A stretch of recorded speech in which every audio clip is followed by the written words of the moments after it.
សូមគោរពជំរាបសួរពុកម៉ែបងប្អូនទាំងអស់គ្នាសូមស្វាគមន៍មកកាន់នៅ Channel របស់ Admin សម្រាប់ថ្ងៃទី20 ខែតុលាឆ្នាំ2025 Admin ក៏មានតម្រុយឆ្នោតពិសេសនិងលេខល្អសម្រាប់ចែកជូនពុកម៉ែបងប្អូនផ្សងកំសាន្តប្រចាំថ្ងៃផងដែរជាដំបូងសូមពុកម៉ែបងប្អូនជួយចុច Like និងជាវដាក់រូបសញ្ញាកណ្ដឹងឲ្យ Admin ម្នាក់មួយផងណាដើម្បីនឹងទទួលបានវីដេអូថ្មីក្នុងទូរស័ព្ទដៃពុកម៉ែបងប្អូននឹងមានភាពងាយស្រួលក្នុងការតាមដាននៅតម្រុយឆ្នោតយួនជារៀងរាល់ថ្ងៃផងដែរកុំឲ្យខាត់ពេលពុកម៉ែបងប្អូនយូរសូមពុកម៉ែបងប្អូនចូលមកកាន់នៅតម្រុយឆ្នោតយួនយើងវិញសម្រាប់ម៉ោង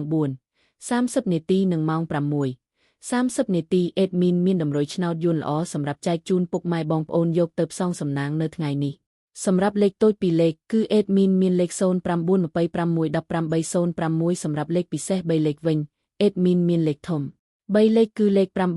859 គុណ405គុណ526គុណរីឯលេខអូសខ្ទង់វិញAdmin អូសខ្ទង់00និងខ្ទង់10ផងដែរ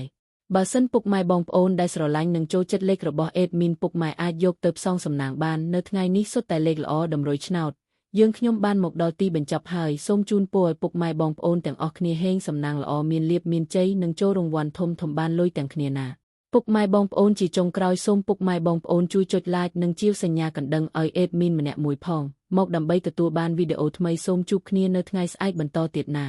សូមអរគុណ